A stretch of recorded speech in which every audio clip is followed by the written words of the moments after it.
Je me souviens de ce soir-là comme si c'était hier, la pluie battait contre les vitres de mon appartement parisien. Et Léo, mon amour secret, me fixait avec des yeux emplis de trahison. Adrien. Comment as-tu pu me faire ça? Murmura-t-il. Sa voix brisée comme un verre qui se fracasse sur le sol. Dans cet instant, je sus que notre histoire, tissée de passions interdites et de rêves partagés dans les rues de Montmartre, venait de basculer dans un abîme de douleur, où l'ambition avait piétiné le cœur. C'était il y a 2 ans. Quand j'avais débarqué à Paris avec rien d'autre qu'un diplôme en communication et une valise pleine d'illusions. La ville lumière m'avait accueilli comme une maîtresse capricieuse, belle, impitoyable et exigeante. J'avais trouvé un poste chez Moreau et Associés, une agence de publicité renommée dans le Marais, où les idées fusaient comme des feux d'artifice lors de la fête nationale. Mon patron, Monsieur Duval, était un homme charismatique d'une 40aine d'années, avec un sourire qui pouvait charmer un serpent et une réputation de requin dans le milieu. Il m'avait embauché sur un coup de tête, impressionné par mon portfolio lors d'un salon professionnel. Dès les premiers jours, je m'étais plongé dans le travail avec une ferveur presque religieuse. Les nuits blanches à brainstormer des campagnes pour des marques de luxe. Les cafés noirs avalés à la chaîne dans les bistrots du quartier. Tout cela me faisait vibrer. Mais c'est là que j'avais rencontré Léo. Il était graphiste freelance, collaborant occasionnellement avec l'agence. Grand, avec des cheveux noirs ondulés et des yeux bleus qui semblaient percer l'âme. Il avait cette élégance nonchalante typiquement parisienne. Notre première conversation avait eu lieu autour d'une machine à café défectueuse.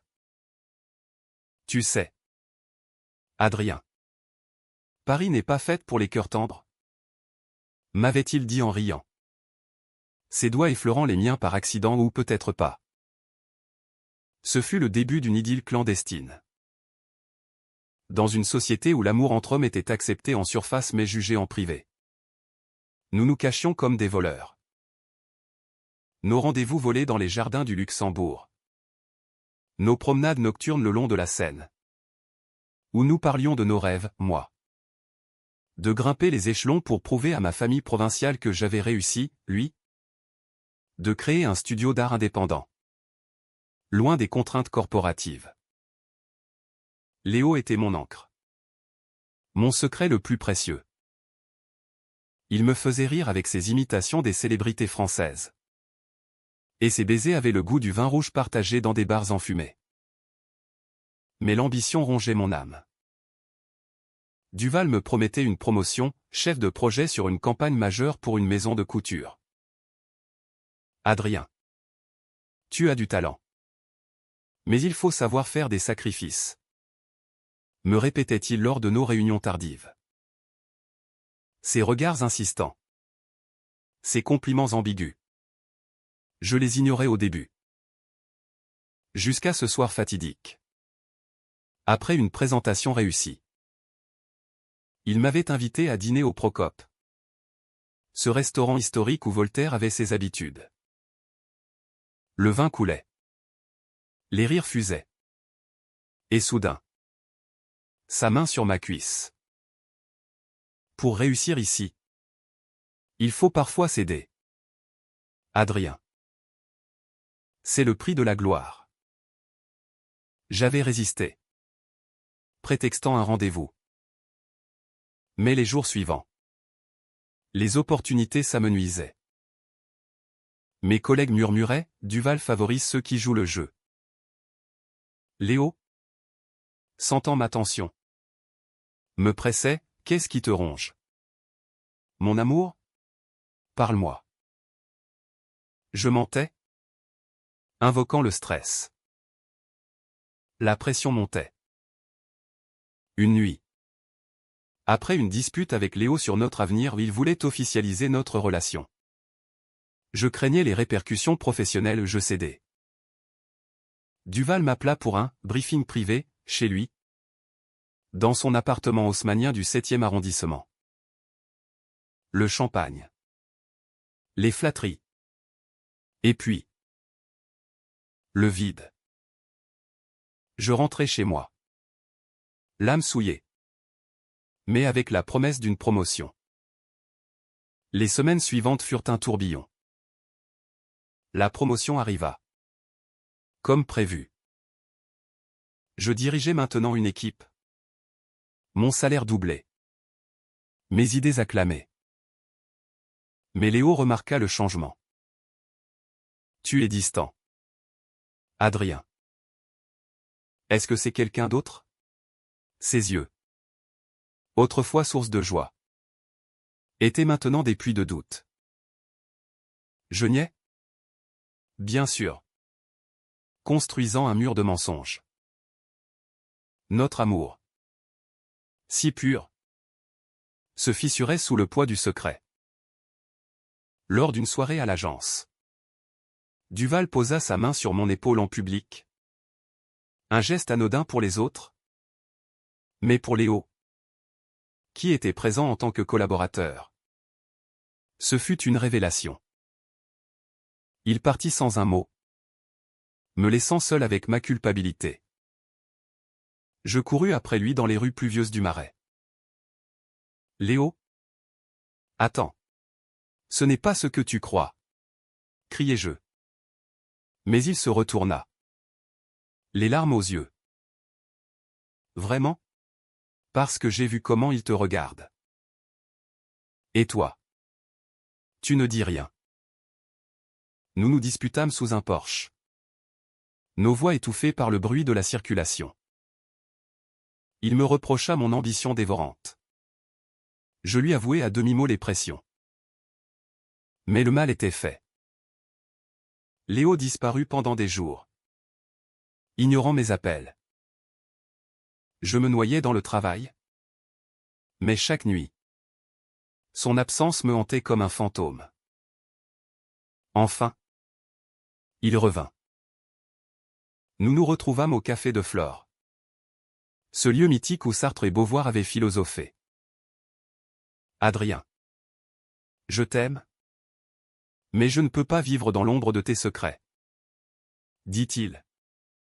Sa voix tremblante. Je promis de changer. De quitter l'agence si nécessaire. Mais au fond, je savais que la promotion était mon billet pour une vie meilleure. Le dilemme me déchirait, l'amour ou la réussite? Paris, avec ses lumières éblouissantes, me forçait à choisir. Les mois suivants furent un engrenage de mensonges et de regrets. Ma promotion m'avait propulsé dans un monde de glamour, déjeuner avec des clients influents au Ritz, voyage à Cannes pour des festivals publicitaires. Duval me traitait comme un protégé. Mais ses attentes implicites pesaient comme une épée de Damoclès. Tu as fait le bon choix. Adrien. Me glissait-il lors de nos afterwork au Harry's Bar. Je souriais. Mais intérieurement, je me haïssais. Léo et moi tentions de recoller les morceaux. Nous passions des week-ends à Versailles. Marchant dans les jardins royaux. Main dans la main quand personne ne regardait. Il me parlait de ses projets artistiques. De son désir de peindre des toiles inspirées de notre amour.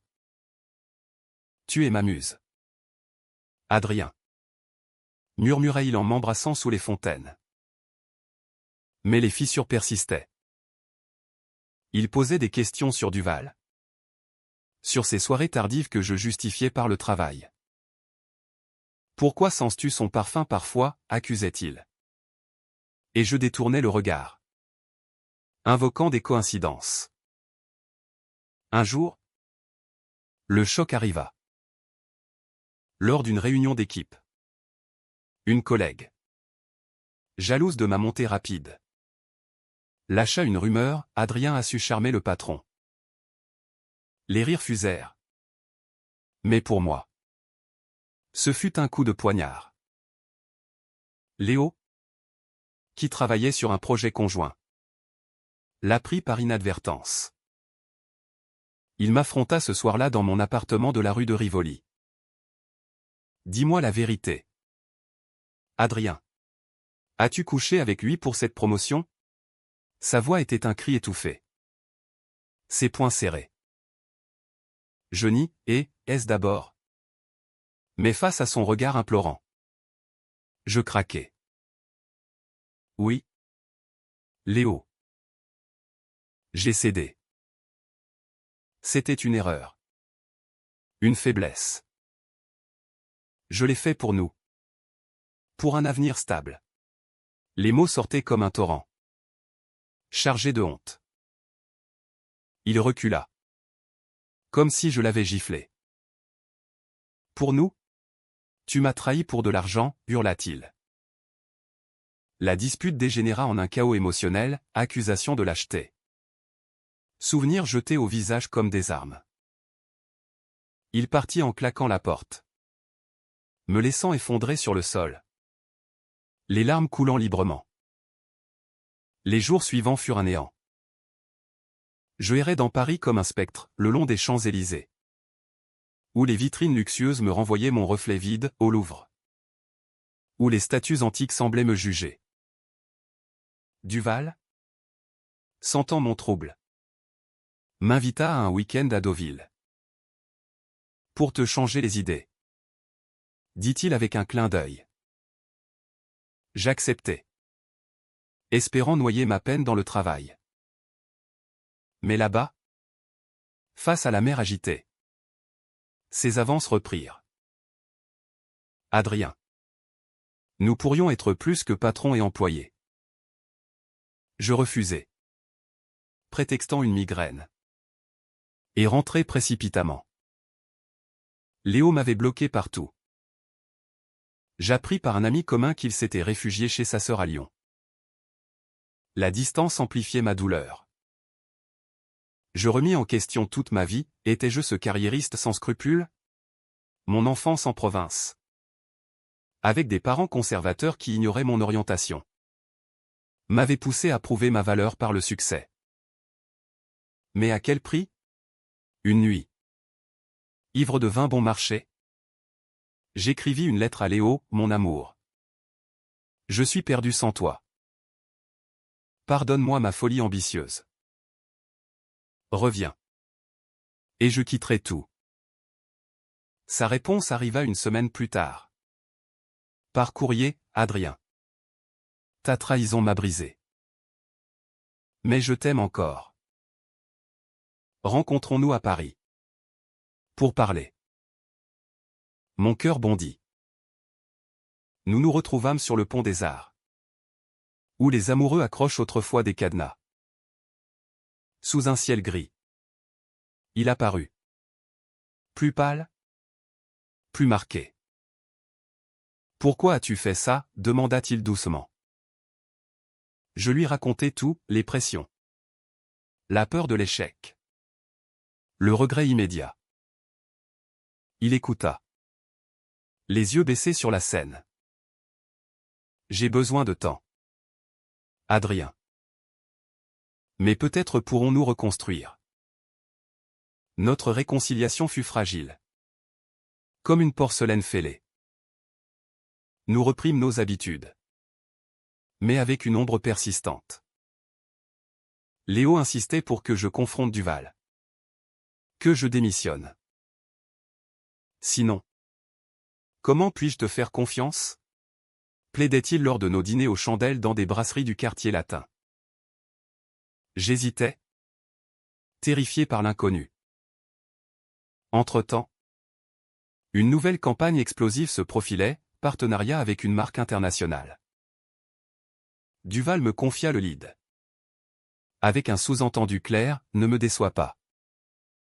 La tension culmina lors d'un gala à l'Opéra Garnier. Léo m'accompagna. Pour la première fois en public comme ami. Duval, ivre, fit une remarque ambiguë, Adrien est mon atout secret. Léo blêmit. Et la soirée vira au cauchemar. Dans les coulisses. Il m'accusa, tu es toujours son jouet. Je nie, et, est-ce Mais il partit furieux. Cette nuit-là, seul dans mon lit, je pris une décision, demain. J'affronterai Duval. Le lendemain matin, je me rendis au bureau avec une détermination farouche. Paris s'éveillait sous un soleil timide. Les boulangeries exhalant des arômes de croissants frais. Dans l'ascenseur de l'agence, mon cœur battait la chamade. Duval m'accueillit dans son bureau vitré, avec vue sur la place des Vosges. Adrien. Mon garçon. Entre. S'exclama-t-il. Affable comme toujours. Je m'assis, les mains tremblantes. Monsieur Duval? Je dois vous parler. Ce qui s'est passé. C'était une erreur. Je ne peux plus continuer comme ça. Je démissionne. Les mots jaillirent. Libérateur. Son sourire s'effaça, remplacé par une froideur glaciale. Vraiment? Après tout ce que j'ai fait pour toi? Tu oublies le prix que tu as payé. Il se leva, approchant dangereusement. Si tu pars, je veillerai à ce que ta réputation soit ruinée. Paris est petite pour les traîtres.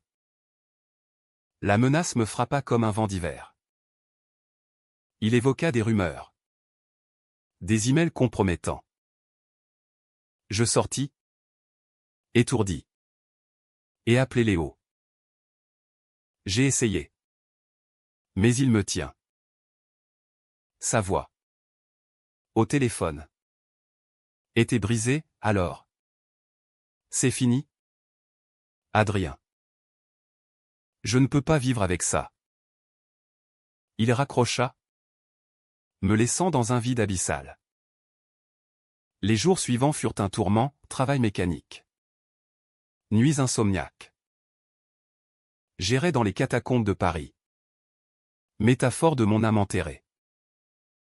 Un soir, une révélation, une collègue, Sophie, me confia avoir subi les mêmes avances de Duval. Tu n'es pas seul, Adrien. Il y en a d'autres. Ensemble, nous rassemblâmes des témoignages. C'était risqué, mais nécessaire. Léo, apprenant cela par un ami, me contacta, je suis fier de toi. Batte-toi. Son message raviva une étincelle. Le scandale éclata. Une plainte collective fut déposée, avec des preuves irréfutables. Les médias s'emparèrent de l'affaire, harcèlement chez Moreau et associés. Duval fut suspendu. L'agence en crise. Moi, je fus licencié. Mais avec une indemnité substantielle. Paris bruissait de ragots. Mais pour la première fois, je me sentais libre. Léo revint. Nous nous retrouvâmes au jardin des Tuileries, sous les statues antiques. Adrien, tu as choisi l'honneur, dit-il en m'embrassant. Notre amour renaissait. Plus fort, forgé dans le feu des épreuves. Mais les cicatrices persistaient. Je cherchais un nouveau job. Léo m'aidait avec son réseau. Nous parlions d'avenir, peut-être un appartement ensemble à Belleville. Loin des intrigues corporatives. Pourtant, un nouveau conflit surgit. Ma famille, apprenant le scandale par la presse, m'appela. Adrien. Qu'as-tu fait? Et cet homme? Léo. C'est vrai?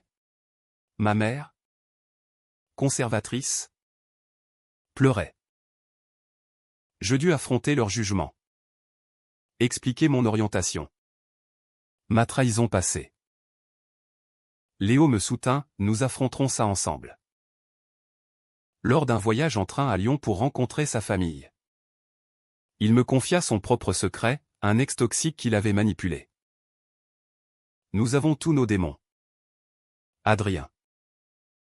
À Lyon, sa sœur nous accueillit chaleureusement. Vous formez un beau couple, dit-elle. Pour la première fois. Nous nous affichions ouvertement. De retour à Paris. Je trouvais un poste dans une petite agence éthique, spécialisée dans les campagnes sociales. Léo lança son studio. Et nos soirées devinrent des moments de création partagés. Mais le passé ressurgit. Duval, lors de son procès, m'accusa publiquement de séduction intéressée. Les tabloïds sans délectèrent, l'ambitieux qui a piégé son patron. Léo fut traîné dans la boue. Notre relation exposée. Des amis se détournèrent. Des menaces anonymes arrivèrent. Comment survivrons-nous, pleurai-je un soir? Dans ses bras. Il me serra fort, avec l'amour. Adrien. C'est notre arme. Nous décidâmes de contre-attaquer, un blog anonyme sur le harcèlement en milieu professionnel, inspirant d'autres victimes. Le soutien afflua. De la communauté LGBT parisienne aux associations comme SOS Homophobie. Notre histoire devint un symbole de résilience. Pourtant, la pression culmina lors d'une confrontation inattendue. Duval m'appela. Suppliant, retire ta plainte. Je te paierai. Je refusai. Mais cela raviva mes doutes. Léo, sentant ma faiblesse, organisa une escapade à la Côte d'Azur. À Nice, face à la Méditerranée.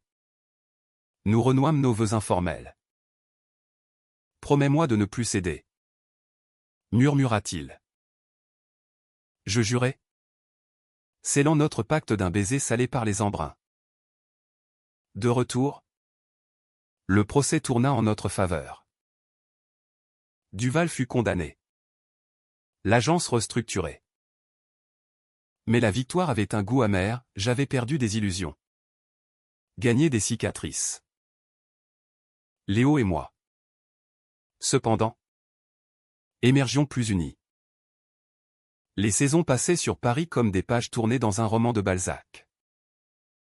L'automne apporta des feuilles dorées dans les allées du Père-Lachaise, où Léo et moi nous promenions, main dans la main, discutant de nos projets. Mon nouveau job me passionnait, campagne pour les droits LGBT. En partenariat avec des associations. Léo exposait ses toiles dans une galerie du Marais. Inspiré de notre histoire des abstractions de bleu et de rouge symbolisant passion et trahison. Mais les ombres persistaient. Un soir, lors d'un vernissage, je croisai un ancien collègue. Adrien. Duval est sorti de prison. Il parle de vengeance. Mon sang se glaça. Léo, apprenant cela, devint protecteur, nous déménagerons s'il le faut. Mais je refusais de fuir. J'ai déjà payé assez cher. La confrontation arriva inopinément. Duval m'attendit à la sortie de mon bureau. Sous la pluie battante. Adrien. Tu m'as détruit. Pourquoi? Sa voix était pathétique. Brisée. Je le fixais, parce que vous m'avez forcé à me détruire moi-même. Il pleura. Avouant ses propres démons, une vie solitaire. Des ambitions dévorantes. Dans cet instant, je ressentis une pitié inattendue. Allez-vous-en. Et laissez-nous en paix. Il partit. Épaules voûtées. Comme un fantôme vaincu. Cet épisode libéra quelque chose en moi. Je confiai à Léo, j'ai compris que le vrai succès n'est pas la gloire, mais l'intégrité. Il sourit, m'embrassant tendrement. Notre relation approfondie, nous adoptâmes un chat errant. Symbole de notre foyer naissant. Des dîners avec des amis progressistes. Des marches pour la Pride où nous défilions fièrement. Pourtant, un nouveau dilemme surgit. Léo reçut une offre pour un poste à Berlin. Dans une galerie prestigieuse. C'est une opportunité en or. Adrien. Mais je ne partirai pas sans toi. Mon cœur se serra. Quitter Paris. Ma ville adoptive? Mes racines professionnelles? Donne-moi du temps. Répondis-je. Les nuits devinrent agitées. Je pesais les pour et les contre, rester pour ma carrière naissante. Où suivre l'amour? Léo patientait. Mais la tension montait. Lors d'une dispute au sommet de la butte Montmartre. Il cria, « Es-tu prêt à tout sacrifier pour moi? Comme je l'ai fait pour toi? » Je pleurais, oui. Mais Paris est ma vie. La décision vint lors d'une promenade au bois de Boulogne. Un couple âgé. Main dans la main. Nous croisa. L'amour dure quand on choisit ensemble. Murmura Léo. Je cédai, allons à Berlin. Nous construirons un nouveau chapitre. Sa joie fut contagieuse. Nous préparâmes le déménagement, vente de l'appartement. Adieu aux amis lors d'une fête au canal Saint-Martin. Mais avant le départ. Un dernier twist. Ma famille m'invita en province. Viens avec Léo, dit ma mère au téléphone. D'une voix hésitante. Surpris. J'acceptai. À la gare de Lyon. Léo serra ma main, c'est notre victoire. Le voyage en TGV fut un mélange d'appréhension et d'espoir. À l'arrivée. Mes parents nous accueillirent avec une gêne palpable. Autour de la table familiale. Avec du vin local et des plats rustiques. Les questions fusèrent. Adrien. Nous avons lu les articles. Nous acceptons. Les larmes coulèrent. Léo charma tout le monde avec son humour parisien. Pour la première fois. Je me sentis entier. Accepté. De retour à Paris pour les derniers préparatifs. Nous scellâmes notre engagement lors d'une cérémonie symbolique au Sacré-Cœur. Pour toujours. Adrien. Jura Léo. Berlin nous attendait, une nouvelle vie. Loin des fantômes du passé. Mais le destin frappa. Lors d'un contrôle médical routinier. Léo apprit une nouvelle dévastatrice, une maladie rare. Traitable mais exigeante. Je ne veux pas être un fardeau? Pleura-t-il. Je le serrai, tu es ma force. Nous affronterons ça ensemble. Le déménagement fut reporté, Paris devint notre bastion de combat. Les mois suivants furent un rollercoaster, traitement à l'hôpital Cochin. Moment de désespoir. Mais aussi d'amour profond. Je quittai mon job pour le soutenir. Freelançant depuis chez nous. Nos amis formaient un réseau de soutien.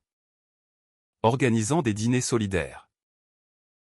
Au milieu de la tempête, une lueur, la maladie régressa. Léo, affaibli mais résilient. Peignit une toile magistrale, nous deux. Enlacés face à l'adversité. C'est notre histoire. Adrien. Dramatique. Mais belle. Berlin attendit. Mais Paris nous retint. Avec la rémission de Léo, nous décidâmes de rester, la ville nous avait forgés. Elle serait notre havre. Je repris un poste stable. Léo exposa ses œuvres avec succès. Notre appartement devint un cocon, livre de Proust sur les étagères. Musique de Piaf en fond sonore. Les années passèrent, adoucissant les arêtes vives de nos souvenirs. Nous adoptâmes des routines parisiennes, café aux fleurs le dimanche. Balade à vélo le long des quais. Notre amour, éprouvé par le feu, brillait d'une lueur mature. Adrien. Sans cette épreuve, nous n'aurions pas été si forts, disait Léo lors de nos anniversaires. Un jour, une opportunité inattendue, un livre sur notre histoire, proposé par un éditeur. Pour inspirer d'autres, insistais-je. Léo hésita, craignant l'exposition, mais accepta. L'écriture fut cathartique, revivre la trahison. Le scandale, la rédemption. Le livre, titré « Le prix de l'ambition », devint un best-seller discret dans les cercles LGBT. Lors d'une signature à la Fnac, Duval apparut. Vieilli. Humble. Adrien. Je m'excuse. Tu m'as ouvert les yeux. Je serrai sa main, le pardon guérit. Léo. À mes côtés. Murmura, tu es magnanime. Notre vie s'épanouit, mariage civil à la mairie du 4e. Entouré d'amis et famille. Ma mère, en larmes, embrassa Léo, bienvenue dans la famille. La réception au Louvre fut magique. Sous les étoiles projetées. Mais la vie, fidèle à son drame français, réserva une dernière épreuve. Léo rechuta. Les médecins étaient pessimistes. Je ne veux pas te quitter. Adrien. Pleura-t-il à l'hôpital. Je veillais à son chevet, lisant des poèmes de Rimbaud, tenant sa main. Dans ces derniers jours, il murmura, notre amour était une œuvre d'art. Ne l'oublie pas.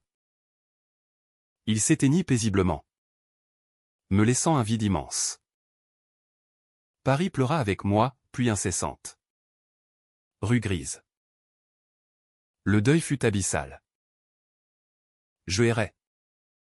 Fantôme parmi les vivants. Mais son testament vit pour nous deux. Je repris la peinture, créant une fondation pour les victimes de harcèlement LGBT.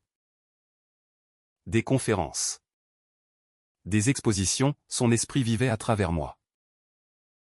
Des années plus tard, assis sur un banc face à la Seine, je repensais à notre hook initial, cette pluie, cette trahison, cet amour. Paris m'avait pris beaucoup, mais donné plus. J'avais payé un prix terrible pour une promotion, mais gagné une vie riche en humanité. Et parfois, je sentais sa présence, un vent doux, un rayon de soleil. Léo, mon éternel, murmurai-je.